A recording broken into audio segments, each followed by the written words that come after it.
Islam. Assalamualaikum warahmatullahi wabarakatuh. Waalaikumsalam warahmatullahi wabarakatuh. Alhamdulillah, summa alhamdulillah, wassalatu wassalamu ala rasulillah wa ala alihi wa sahbihi wa wala wa la hawla wa la quwata illa billah, amma ba'd. Rabbi anzilni munzalan mubaraka wa anta khairul munzilin. Rabbi adkhilni mudkhala sidqin wa akhrijni mukhraja sidqin waj'alni min ladunka sultanan nasira. Alhamdulillah, summa alhamdulillah, segala puji bagi Allah yang berikan nikmatnya kepada kita semua sehingga di hari yang berkah dan mulia ini, di hari yang ke-8 ya, di bulan suci Ramadan, kita diizinkan untuk masuk ke dalam satu tempat yang sangat mulia ya. Rabbi anzilni munzalan mubaraka. Ya Allah, masukkanlah kami ke dalam tempat yang berkah. Alhamdulillah, ya ini juga doa saya untuk bisa hadir ke tempat ini. Sebelumnya Ustadz, jadwal saya ke Aceh hari ini. Tapi setelah berpikir ya, komunikasi dengan Pak Taufan, saya safari Ramadan di 10 titik. Saya mau ke Masjid Munzalan ya. Alhamdulillah disampaikan Allah. Sebenarnya harusnya tiketnya jam 9, ternyata belum dibeli. Baru beli semalam, jadi baru dapatnya akhirnya tiket yang didapat jam 7. Jadi sedikit mudah-mudahan apa yang bisa sharing ya di sini. Sebenarnya saya belajar banyak sekali. Saya banyak sekali mengikuti YouTube-nya Ustadz Lukman. Alhamdulillah, Masya Allah, saya dapat banyak sekali nasihat-nasihat dari beliau ya, nasihat-nasihat yang luar biasa. Baru saja tadi ya, ternyata semuanya innalillah wa inna ilaihi rajiun. Nah, izinkan Bapak Ibu, kalau di sini munzalan mubarakah ayatnya, kalau kami dakwahnya ya magnet rezeki. Magnet rezeki ini banyak orang yang bilang asing ya, karena nggak pernah dibahas, jarang dibahas ya. Padahal kalau ditanya apa itu magnet rezeki, ilmu Allah. Ilmu Allah di dalam surat 3 ayat ya, surat 3 ayat 29 ya. 3 ayat 27 ya. Auzubillahi minasyaitonirrajim. Bismillahirrahmanirrahim. 3 ayat 37. Boleh kita buka sama-sama ya, supaya kita ngaji bareng-bareng. Ya. Kalau ini pasti sudah lewat semua tadarusnya ini ya. Surat 3 ayat 37 ya. Fadhal.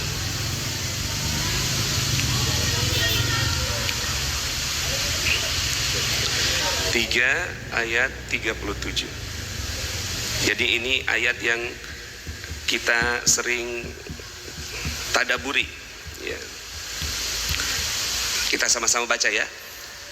A'udzu billahi minasyaitonir rajim. Bismillahirrahmanirrahim.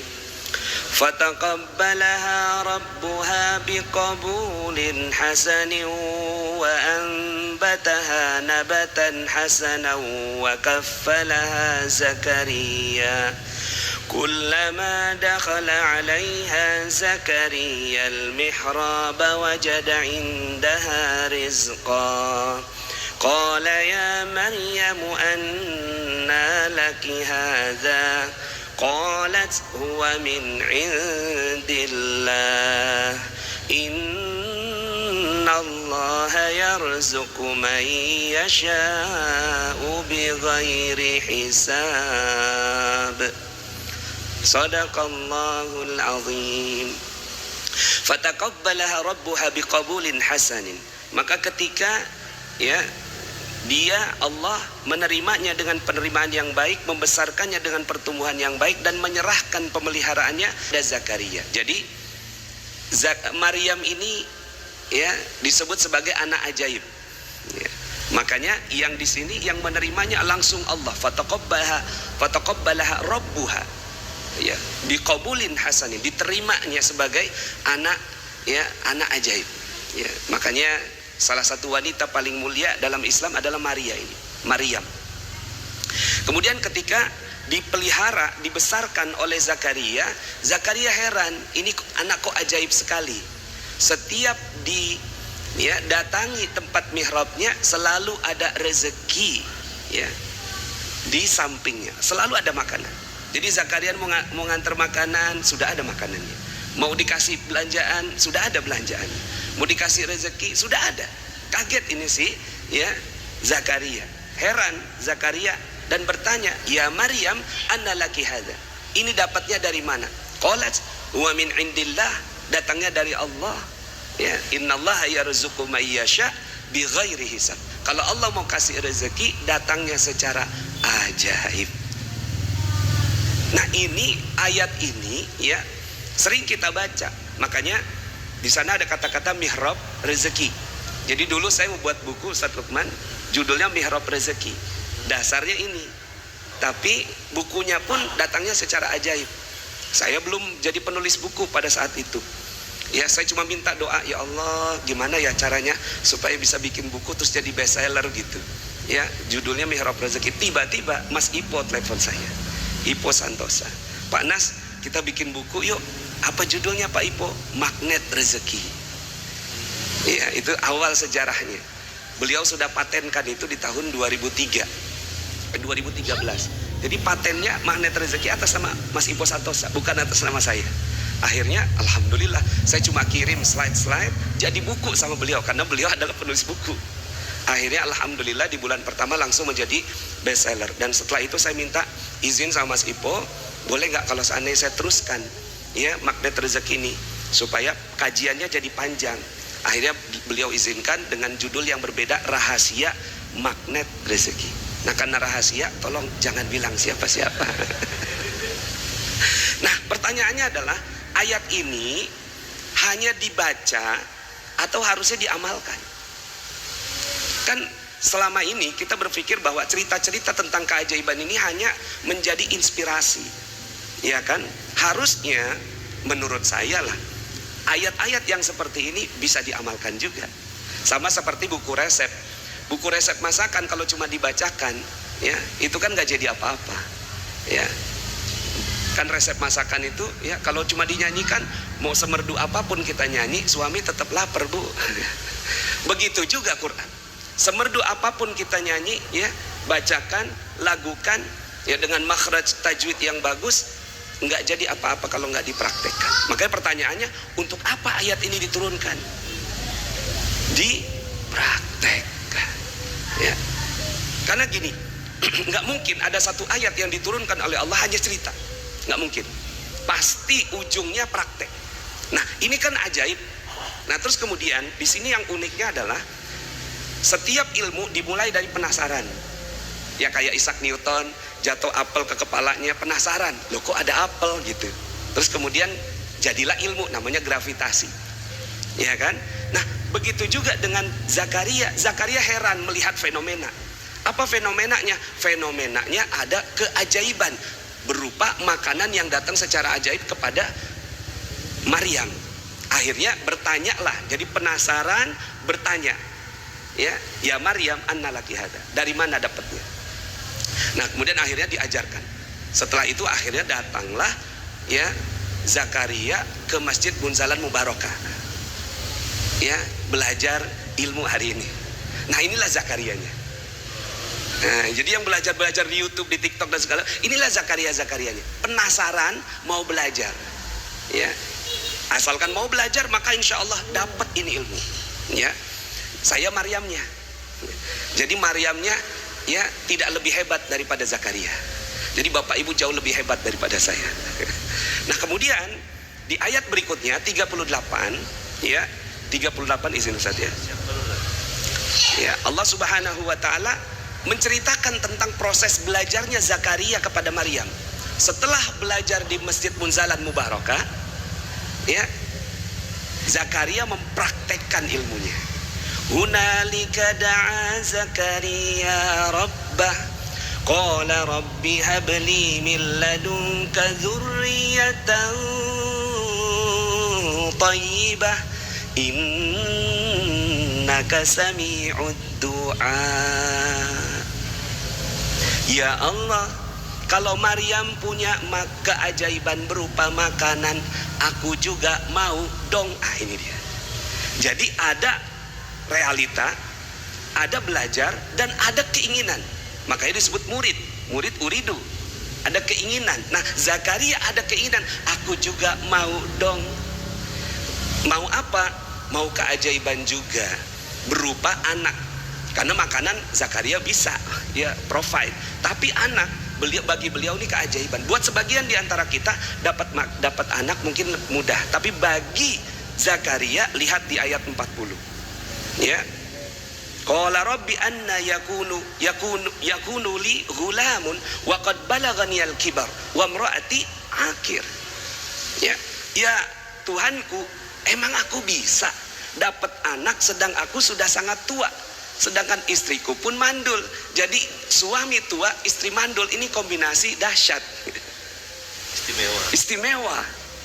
Di universitas mana belajar lelaki tua istri mandul punya anak? di luar batas logika. Nggak ada profesor yang mampu mengajarkannya. Uniknya Al-Quran 38 minta, 40 ragu-ragu. Harusnya ya kan, minta kan, harusnya kan ragu-ragu dulu, minta baru jadi. Harusnya kan. Ini prosesnya adalah minta jadi ragu-ragu. Artinya apa? Sebelum Zakaria ragu-ragu sudah dikabulkan oleh Allah Subhanahu wa taala. Iya kan? Ya mubasyiran. Ya innallaha yubasyiruka bi Yahya. Allah menggembirakan kamu. Artinya apa? Ilmu yang dipelajari di Maryam berhasil. Yubasyiruka bi Yahya musaddiqan bi kalimat. Untuk apa? Untuk menjadi bukti bahwa kamu belajarnya benar gitu. Musaddiqan bi kalimatin minallah wa sayyida wa hasura wa nabiyya minas salihin. Nah, baru setelah itu ragu-ragu, kan unik. Ya kan? Sebelum ragu-ragu aja Allah sudah jawab. Makanya kita kadang-kadang kalau doa ragu-ragu kan? Ya Allah, benar nggak ini ya Allah? Aku bisa pergi haji ya Allah. Belum, masih ragu-ragu, udah dijawab sama Allah Subhanahu wa taala, insya Allah pergi. Nah, pertanyaannya, untuk apa ayat ini diturunkan kepada kita? Hanya dibaca? Sayang, harusnya dipraktekkan. Ya. Cuma sampai sini ada yang bilang, Ustadz itu kan nabi, saya kan bukan, cuma santri doang. Ya, santrinya Munzalan gitu. Ya, yang itu kan nabi. Zakaria nabi. Ya, kemudian Maryam ulama. Makanya keajaiban nabi namanya mukjizat, keajaiban ulama namanya karomah. Nah, keajaiban orang biasa kayak kita namanya maunah. Ada dalam surat 27, kita buka lagi. Surat 27 ayat 38. 27 surat An-Naml 27. Sorry. Ya. 27 ayat 38.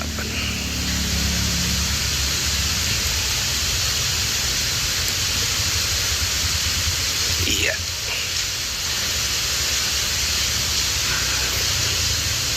Betul. Ketika Nabi Sulaiman bertanya, qala ya ayyuhal mala ayyukum ya'tini bi 'arsyiha qabla an ya'tuni muslimin. Dia ya, Ustadz Luqman. Ini kalau kita baca Quran bisa kita ambil hikmahnya, kita ambil konteksnya. Ya. Ini Nabi Sulaiman bertanya, ya, wahai para murid-murid santri Munzalan, kan kira-kira gitu. Wahai para pembesar-pembesar, artinya apa? Wahai murid-muridku, kalian udah belajar sama aku, sekarang bannya udah ban hitam sekarang. Pembesar-pembesar artinya murid yang paling utama. Ya, siapa di antara kalian? Ayo, udah belajar sama Munzalan, sekarang buktikan, kira-kira gitu. Sekarang coba buktikan. Ketika Nabi Sulaiman ya bertanya, apa kata muridnya? Salah satu muridnya Ifrit di ayat yang ke-39. Qala ifritum minal jin, berkatalah Ifrit dari kalangan jin, ana atika bihi qabla an taquma min maqamik. Aku bisa pindahkan singgasana itu dari Yaman ke Palestina 1000 km. Ya. Dari Pontianak ke Tarakan. Pontianak Brunei. Ya. Itu dalam waktu sebelum engkau berdiri dari tempat duduk. Artinya berapa lama? 2-3 jam. Apa kata Nabi Sulaiman? Bagus. Kamu sudah ya mantap, sudah ya sudah bisa, oke. Tapi aku mau yang lebih cepat. Nah itu dia. Aku mau yang lebih cepat. Ini kan dahsyat. Ini kayak dongeng cerita ini.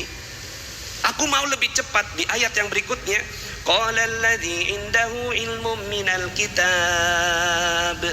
Berkatalah orang. Di situ nggak disebut orangnya. Alladzi, nggak disebut namanya, nggak disebut golongannya, nggak terkenal. Ibaratnya ini santri baru datang di Munzalan. Santri datang terakhir, nggak kenal. Nabi Sulaiman aja udah nggak inget, siapa itu namanya gitu. Yang tadi Ifrit disebut namanya, jin disebut golongannya, ini nggak disebut. Tapi ada cirinya. Cirinya apa? Indahu ilmu minal kitab. Dia sungguh-sungguh belajar. Nah, ini uniknya. Ada Alkitab, berarti ada bukunya. Ya kan? Berarti ada bukunya, ada pelajarannya, bisa dipelajari oleh siapa saja. Karena di sini qala alladzi indahu ilmu minal kitab. Berkatalah orang tak dikenal. Nah, ini dia nih, unik dia. Ya, apa kata orang tak dikenal ini? Walaupun ulama akhirnya mencoba mencari tahu siapa namanya. Ulama dari beberapa buku disebutkan Asif bin Barkhiyah. Walaupun ya Allah aja merahasiakan gitu. Ya, berarti kan ada sesuatu, ada hikmah kenapa Allah merahasiakan namanya. Apa kata orang tak dikenal ini? Ana atika bihi qabla ayyartadda ilaika tarfu. Aku bisa pindahkan itu sebelum matamu berkedip. Nah, itu dia. Sekedip mata aja udah dahsyat. Ini belum mata berkedip, kayak dongeng. Sekarang pertanyaannya, Al-Quran dongeng atau kisah? Nyata. Nyata. Ya, kita yakin ini bukan kita lihat dengan logika, kita lihatnya dengan iman. Nggak bisa, logika udah nggak bisa lagi mikir ini. Ya, sekarang pertanyaannya, untuk apa ayat ini? Itu dulu. Dengan fenomena yang sedahsyat ini di Al-Quran, pertanyaannya, untuk apa ayat ini? Kalau saya ya ngajak kita semua mempraktekkan. Betul tidak? Sayang kalau ayat sehebat ini nggak dipraktekin. Cuma saya dulu belum ada gurunya. Mau belajar sama siapa? Ya, yang bisa ngajarin ini. Cuma kepengen gitu, kepengen ya Allah, kepengen. Ya kayak tadi Nabi Zakaria, aku juga mau dong. Nah waktu itu akhirnya saya coba, belum ketemu guru, oke lah saya coba dulu. Di laptop saya ada Google Map. Di belakang rumah kontrakan ada tanah lebih kurang 2 hektar. Saya bilang gini, ya Allah aku mau dong tanah itu. Sambil saya zikirin qabla ayyartadda ilaika tarfu. Ini benar, ini jam kagak jalan-jalan ya. Emang benar ya? Oh berarti cepet banget saya ngomongnya. Subhanallah. Alhamdulillah. Nah Bapak Ibu yang dirahmati Allah Subhanahu wa ta'ala, saya lihat di Google Map ada tanah di belakang rumah kontrakan saya 2 hektar. Saya bilang, nih ya Allah aku mau tanah ini. Sambil saya tak baca tuh, qabla ayyartadda ilaika tarfu. Saya kedip mata, ting. Takut ngelihat, ya, takut ngebuka mata tuh, ya, karena belum belajar kan. Pas dibuka nggak terjadi apa-apa. Karena memang belum belajar ya kan. Tapi ini yang tapinya, saya masya Allah takjub sekali. Beberapa hari kemudian datang Pak Lurah, Pak Nas mau beli tanah nggak? Di mana Pak? Di situ. Oh itu yang saya lihat di Google Map. Ya, Bapak tahu yang punya tanah? Tahu. Boleh Pak saya dianterin? Datanglah saya ke pemilik tanahnya. Pak Haji tanahnya mau dijual? Iya emang. Cuma gue kagak tahu nih sertifikatnya di mana. Mohon maaf orang Betawi ini. Gue kagak tahu nih sertifikatnya di mana. Loh kok gitu Pak Haji? Ya 1 lemari sertifikat semua. Gue kagak paham yang lu maksud yang mana. Waktu itu umur saya 28 tahun. Ketemu tuan tanah, gemeter. Ya Allah ada ya orang yang 1 lemari sertifikat semua. Datanglah minggu depan saya. Dia kan bilang, lu datang minggu depan gue siapin sertifikatnya. Minggu depan saya datang lagi. Sudah disiapkan 18 sertifikat di atas meja. Lu bawa deh semua. Ah bawa Pak Haji. Bayarnya bagaimana? Saya begitu nanya gitu, bayarnya bagaimana? Dia balik nanya, emang lu punya duit?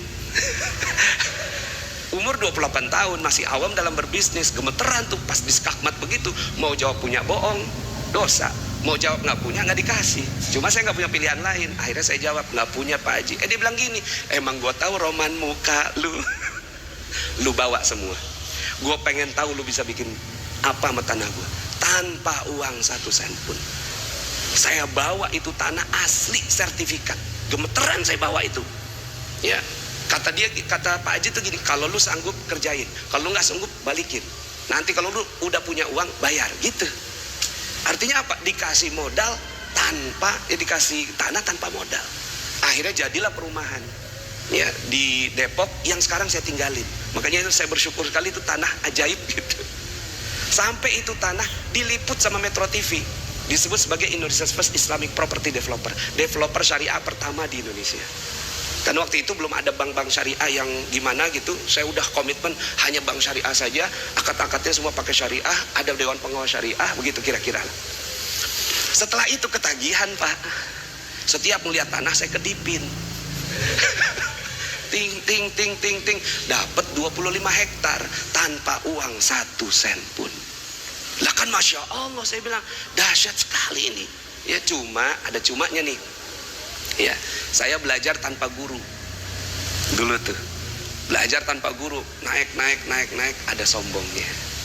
Sombong, nyakitin orang, zolimin dan segala macam. Umur 30 udah pegang uang banyak pada saat itu, jatuh minus 21 miliar. Nah di titik itulah saya mulai belajar sama seorang kiai. Saya belajar, kata kiai gini, ngingetin sama saya, kamu kan dulu pernah ajaib, kenapa sekarang gelisah?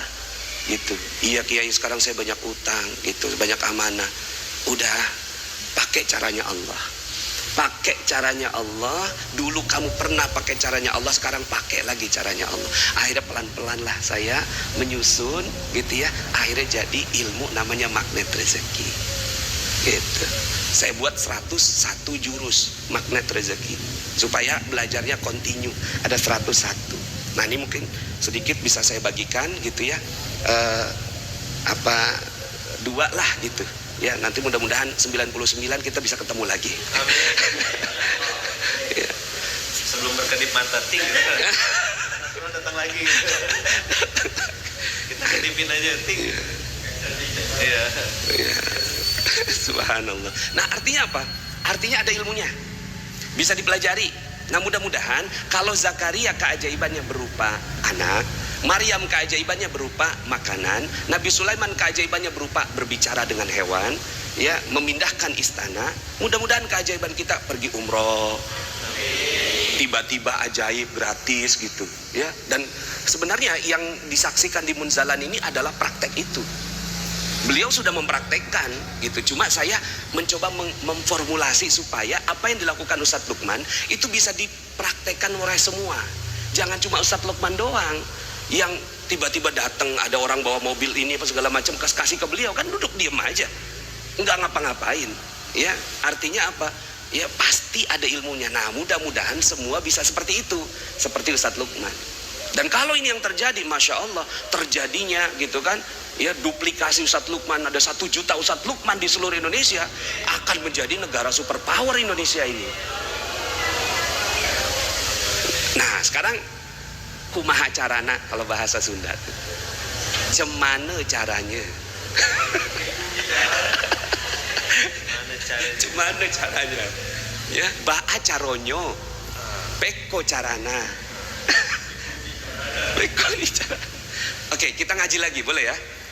2 ayat lagi kita bahas. Pertama, surat tadi kita baca juz 29. Ya, juz 29 ada tuh. Tapi sebelum saya kasih tahu ayatnya, saya mau tanya dulu. Ini mohon maaf nih, ngaji uang di masjid boleh nggak sih? Ngaji uang di masjid boleh nggak sih? Boleh ya? Pada ragu-ragu kan?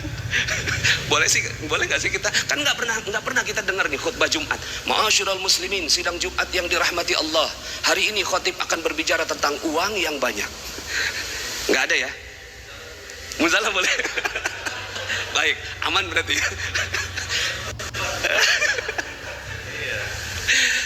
Karena memang ada dalam Al-Quran. Kamu mau uang yang banyak, kata Allah begitu. Aku kasih uang yang banyak. Spesifik, ya, spesifik al-mal, harta yang banyak, al-amwal bahkan, bukan al-mal, al-mal tunggal, al-amwal bentuk jamak. Dalam surat Nuh 71 ayat 12. Ya. Surat, ya, kita ngaji lagi Ustaz, boleh Ustaz ya? Boleh, Ustaz. Masya Allah. Senang sekali. Surat Nuh 71 ayat 12.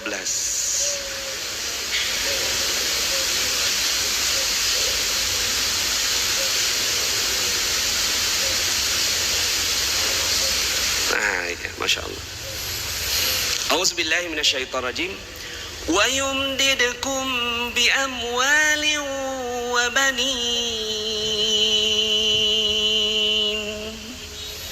Wa yumdidkum bi amwalin wa banin wa yaj'al lakum jannatin wa yaj'al lakum anhara. Habis napas. Wa yumdidkum bi amwalin, akan Allah kasih kamu harta yang banyak. Allah janji. Ya. Jadi ini jurus yang pertamanya dari 101 jurus. Ya. Satu jurus yang pertama adalah ini. Allah akan kasih kepada kalian uang yang banyak, bukan hanya uang anak-anak. Anak-anak di sini bukan hanya anak sendiri, tapi 120 franchise masjid. Nah, ini. Anak-anak. Ya, santri, anak buah, ya. Nah, ini kan sekarang zaman dulu memang anak-anak itu anak-anak yang memang harus mewarisi. Kalau sekarang nggak mesti, konsepnya nggak mesti anak sendiri, franchise aja bisa. 100 anak-anak, banyak anaknya, 120 anaknya beliau, masya Allah. Ya, bukan hanya anak-anak tapi kebun-kebun. Kebun-kebun itu adalah di anak-anak itu ada ya makmur di sekitarnya. Bukan hanya anak-anak, sungai-sungai, artinya ada manajemen yang membuat akhirnya ini terputar terus. Nah ini ada. Kalau orang barat mau dapat uang yang banyak, kumaha carana? Cemana caranya? Kerja, betul? Ya. Kalau mau lebih banyak kerja keras, mau lebih banyak kerja cerdas, mau lebih banyak kerjanya menindas. Lah itu orang barat. Lah emang Rusia lagi ngapain itu? Sama Ukraina, kan lagi cari duit itu. Cuma kan nggak kepikir di kita, kok cari duit sampai matiin orang. Itu ya Sandiaga Uno yang bilang, ya biasanya cuma dapat 1 miliar per hari, ini dapatnya 6 miliar per hari. Dari perang itu si Rusia dapat. Artinya untuk dapetin dia kerjanya menindas. Kita nggak kepikir. Makanya kalau kita pakai cara barat, ujung-ujungnya menindas. Kalau kita pakai cara barat, makanya jangan pakai cara barat untuk dapat banyak duit. Allah tunjukkan caranya di ayat yang ke-10. Ya. Ayat yang ke-10 Allah Subhanahu wa taala berfirman, "Faqultu astaghfiru rabbakum innahu kana ghaffara yursilis samaa 'alaikum midrara." Kalau mau duit yang banyak, kata Allah tuh, beginilah caranya, yaitu cukup minta ampun kepada Allah. Hanya minta ampun, nggak perlu kerja. Halo. Jadi pulang dari sini jangan kerja lagi, oke? Ini yang lihat di YouTube, di TikTok, Instagram, jangan kerja lagi. Kenapa? Capek pak, kerja pak, betul nggak? Dan nggak ada juga ayatnya, bekerjalah kamu, aku kasih duit yang banyak. Nggak ada. Yang ada adalah taubatlah kamu, aku kasih uang yang banyak. Nah terus gimana prakteknya? Sederhana. Saya mau tanya sama ibu-ibu di belakang nih, selama sebulan kemarin sampai sekarang bu, boleh jawab bu, berapa orang yang digosipin? Langsung ketawa. Sekarang pertanyaannya, tahu nggak kalau gosip itu dosa? Tahu. Kenapa dilakukan? Hobi. Belum sekolah mulut. It's okay, nggak apa-apa. Ya, nggak apa-apa. Cuma untuk jadi pelajaran. Ibaratnya gini pak, bu, mobil ini ada gas, ada rem. Gas ini kayak kerja lah gitu. Bolehlah ngegas dikit, ya. Tapi karena nggak jalan-jalan, akhirnya kita ngegasnya kekencengan. Nggak jalan-jalan juga. Kenapa? Karena rem tangannya masih hidup. Jadi sambil dia ngegas, sambil dia tarik rem tangan, apa yang terjadi kira-kira? Mobilnya nggak jalan-jalan. Betul? Nah sekarang pertanyaannya, bagaimana supaya mobil itu jalan? Sederhana, ya. Lepaskan rem tangan. Lepaskan rem tangannya. Rem tangan dilepas. Kalau rem tangan udah dilepas, ngegasnya pelan juga jadi. Makanya orang bonzalan itu kerjanya pasti lebih santai daripada orang lain. Allahu Akbar. Percaya kan? Pasti kan? Nah apalagi kalau udah nggak ada dosa satupun. Kira-kira gimana tuh? Kita masih ada tuh narik kan ya, sifatnya rem tangan ini, rem tangan kita bukan rem tangan mobil ya, rem tangan kita ini sifatnya diturunin naik lagi, turunin naik lagi, turunin naik lagi. Tobat sekali dosanya 2 kali, tobat 2 kali dosanya 3 kali gitu tuh. Makanya apa yang harus kita lakukan? Orang lain di luar sana workaholic, gila kerja. Kalau orang munzalan gila taubat, namanya taubaholic. Ini jurus yang pertama. Nah, gimana caranya? Teruslah bergosip, Bu. Cuma boleh nggak? 1 kali gosip, 1 kali sholat taubat. Ya, karena gini, istighfar aja nggak cukup. Ya, nanti ada kajian lain tuh tentang istighfar yang benar. Ya, nah sekarang kita ambil dulu ini. 1 kali sholat taubat, 1 kali dosa, 1 kali sholat taubat. Pernah nggak kita melakukan itu? Misalnya ibu-ibu di sini, 3 bulan yang lalu, 4 bulan yang lalu kan ngomongin Leslar, Lesti dan Bilar. Ya, mudah-mudahan Allah muliakan beliau. Cuma kan kita jadi gosipin. Pernah nggak sholat taubat buat Leslar? Saya udah. Ya, saya doa khusus tuh. Ya Allah, aku pernah buat salah ya Allah pada Leslar. Kenal enggak, cuma jadi pembicaraan. Tapi aku takut kalau dosa ini menghalangi rezeki aku. Rezeki kan bukan cuma duit, tapi nikmat ibadah. Gara-gara dosa nggak nikmat ibadah, nggak khusyuk, ya kan? Kesehatan, keharmonisan, ini juga rezeki semua. Aku nggak mau rezekiku tertahan gara-gara Leslar ya Allah. Maka inilah sholat taubat yang aku lakukan. Usolli sunata taubat rokaatain lillahi ta'ala, Allahu Akbar. Selesai, turun tuh. Ya. Pernah Pak di sini, bapak-bapak pernah mau ngomelin anak Pak? Pernah ngomelin anak? Pernah nggak setelah ngomelin anak sholat taubat? Belum pernah ya? Pakai cara ini, siapa tahu nih, ya. Jadi. Ya, saya waktu itu Pak minus 21 miliar. Yang diajarkan sama kiai saya cuma 1, sering-sering kamu sholat taubat. Saya pernah 1 malam 57 kali sholat taubat. Saking nggak ada lagi yang bisa dilakukan. 21 miliar, debt collector datang berjilid-jilid, dilaporkan polisi. Ya, nah kata kiai saya, sholat taubat yang banyak. Ya, banyak-banyak sholat taubat lagi, sholat taubat lagi. Akhirnya sekarang ini Pak, hampir tiap hari sholat taubat. Ya, dan sholat taubat ini gampang. Ya, kan bapak-bapak kan biasa tahiyatul masjid. Ya, sholat tahiyatul masjid ini ghairu muakkadah, bisa ditambahkan 2 sholat dalam 1 sholat. Nanti dikaji lagi fikihnya.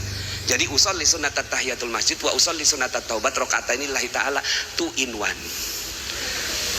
Tambahin niatnya benar-benar taubat, karena memang sebenarnya sholat aja itu sebenarnya taubat, sholat aja mensucikan dosa. Tapi ketika kita punya niat yang bertambah, Allah pun senang. Tambahin dengan niat sholat taubat. Nah ini caranya, ini cara. Kata guru saya, kamu mau selamat gampang, sederhana, sholat taubat tiap hari. Dulu saya nggak kerjain, cuma sebulan sekali gitu. Tapi makin kesini masya Allah, ya ngomelin anak langsung sholat taubat. Itu ya, kemarin Pak Ahok, ya kan saya orang Jakarta Bapak Ibu, Pak Ahok ramai banget dibicarakan. Aduh, itu ya rasanya tuh memang ada rasa amarah, rasa nggak enak, dan itu kan nggak bagus, gitu ya. Orang-orang pada ngomel segala macam di Facebook. Saya gelar sejadah, ya Allah mohon maaf ya Allah, ini sholat taubat aku khusus untuk Pak Ahok. Allahu Akbar. 2 kali saya sholat taubat khusus buat Pak Ahok. Selesai, hati nggak gelisah lagi. Nah ini yang pertama. Mudah-mudahan ini bisa dipakai ijazahnya nih. Ya. Kalau mau, apalagi sekarang Ramadan kalau bisa gitu ya, dirinci siapa sih orang yang pernah kita zolimin, ada nggak sih orangnya, secara khusus coba gitu, tambahin sholatnya gitu. Ya yang memang yang paling bagus sholatnya sholat taubat secara khusus. Ini kan muka-muka sholat duha, sholat tahajud semua. Tambahin sholat taubat. Kalau itu ada, nanti Allah akan buka rezekinya. Setelah itu Bapak Ibu ngegasnya pelan aja jadi. Bapak Ibu nggak pernah tuh, saya yakin ngegasnya sampai kenceng banget tuh. Cuma pembalap yang ngegasnya sampai dalam. Ya kan? Kalau udah jalan mah tuh ngegas pelan. Nah orang Islam itu kerjanya kayak orang Arab. Bangun jam 10, buka toko jam 11, mau zuhur tutup pintu, ya habis zuhur baru buka pintu lagi, sebelum asar udah tutup pulang. Rezekinya lebih banyak daripada kita. Penghasilan Qatar itu 150 juta per bulan UMR-nya. Ya, salah satunya mungkin ya ulama-ulama mereka yang telah mendidik ya jiwa mereka itu sampai sekarang ini. Nah, ini yang pertama. Terakhir yang kedua. Ya karena saya waktunya mau langsung ke bandara. Yang kedua, ya kalau yang ini dalilnya sebenarnya ada dalam Al-Quran, tapi yang paling kuat sekali itu hadis. Ya kuat hadis ya dalil ini. Saya nggak janjikan Bapak Ibu pulang dari sini akan ketemu teko ajaib dari kerajaan Tarumanegara. Tiba-tiba gitu ya pas jalan ke Sandung, pas ke Sandung buka, apa nih teko, ternyata pas digosok keluar jin gitu. Baru pulang dari Masjid Munzalan ya. Aku janjikan 3 perkataan, ya aku akan kabulkan. Saya nggak janjikan itu Bapak Ibu, saya janjikan yang lebih hebat daripada itu. Allahu Akbar. Ya jin Aladin cuma 3 permintaannya. Ini permintaannya banyak, semua dikabulkan. Coba tangannya begini, ya tunjuk mulutnya. Ulangi kata-kata saya. Hai kamu, kamu adalah pintu keajaiban. Semua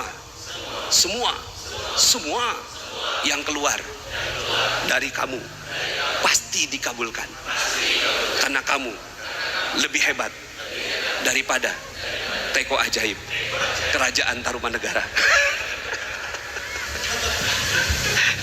Iya Pak, ini Masya Allah ternyata simpel ilmunya. Kita ini sebenarnya udah ajaib dari sananya.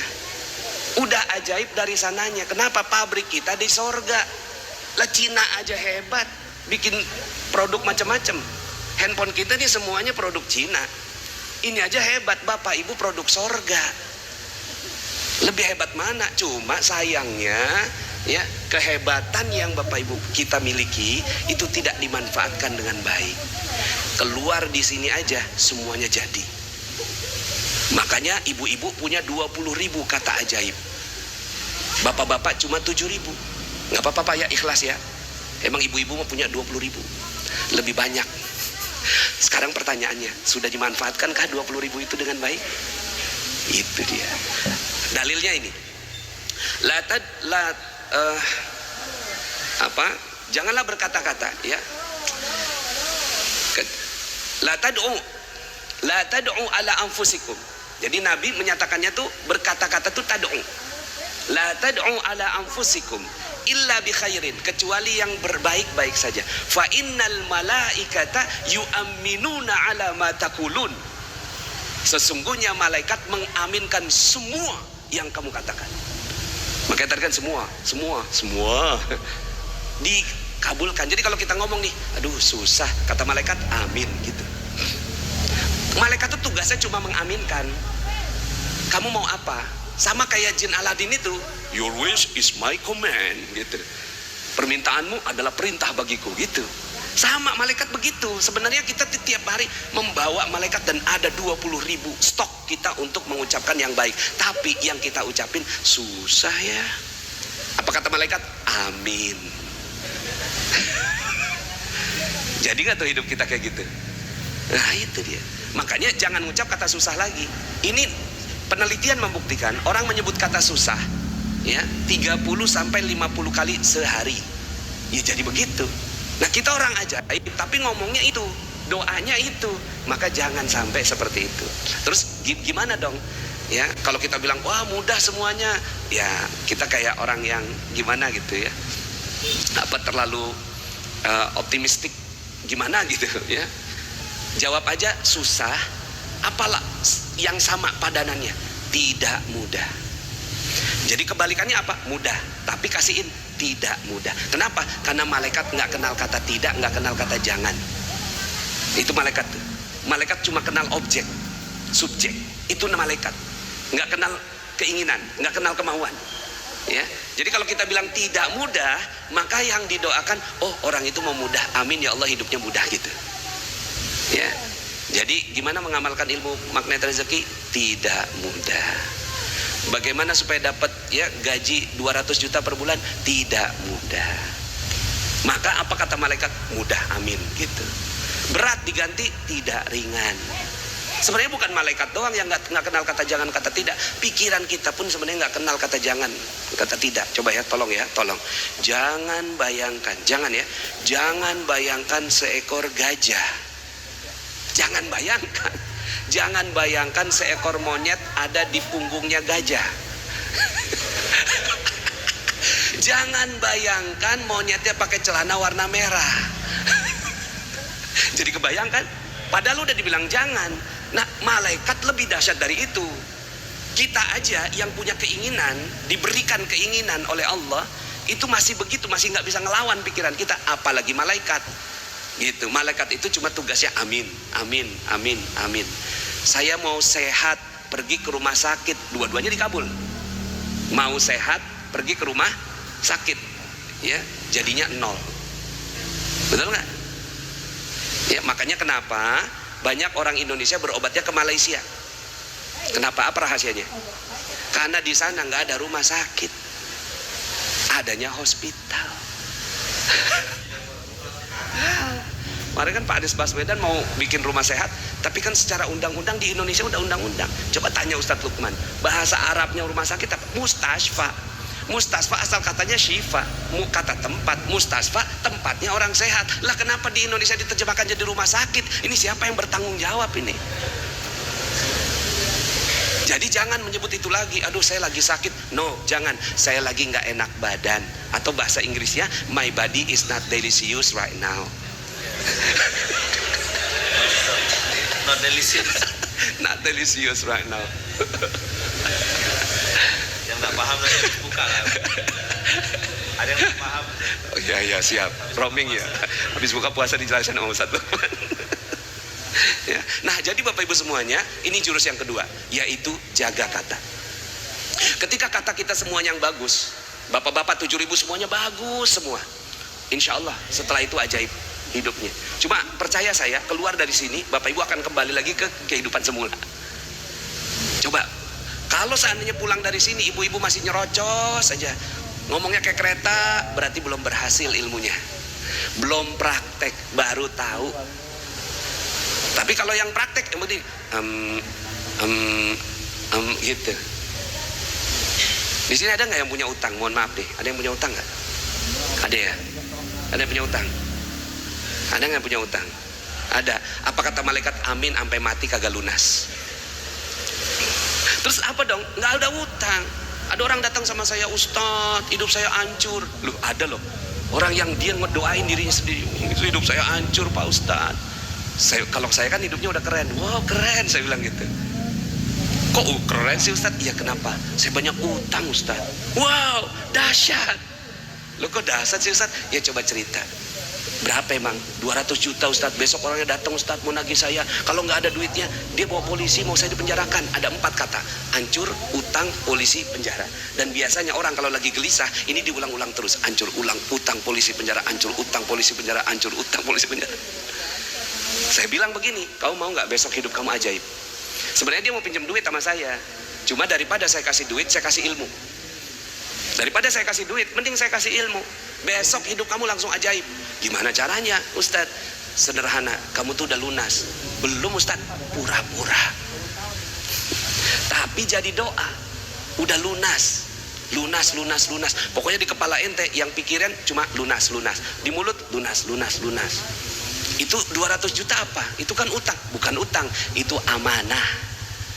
Loh sama aja, beda. Utang itu energinya low vibration. Amanah ini high vibration. Jadi kata-kata harus dipilih yang high. Coba sekarang sebut utang, amanah.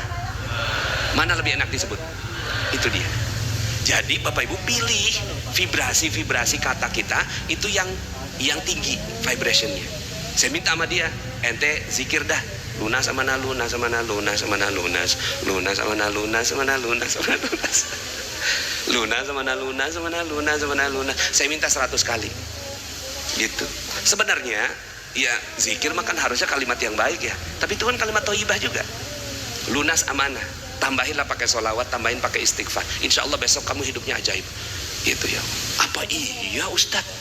Ya udah ente kerjain aja ya, kerjain aja pokoknya, pakai sholawat 100 kali, istighfar 100 kali, lunas amanah 100 kali. Besoknya dia datang gembira banget, assalamualaikum Ustadz. Waalaikumsalam. Ya gimana, udah lunas? Belum. Kenapa ente gembira banget? Itu Ustadz, orangnya gak jadi bawa polisi. Itu dia, saya bilang langsung ajaib kan. Hah? Begitu dong, cuma begitu doang aja. Ya iyalah. Kemarin kan ente panggil, polisi datanglah, penjara datanglah, ente ganti lunas amanah, polisi nggak datang, penjara nggak mungkin datang ke ente. Iya juga ya.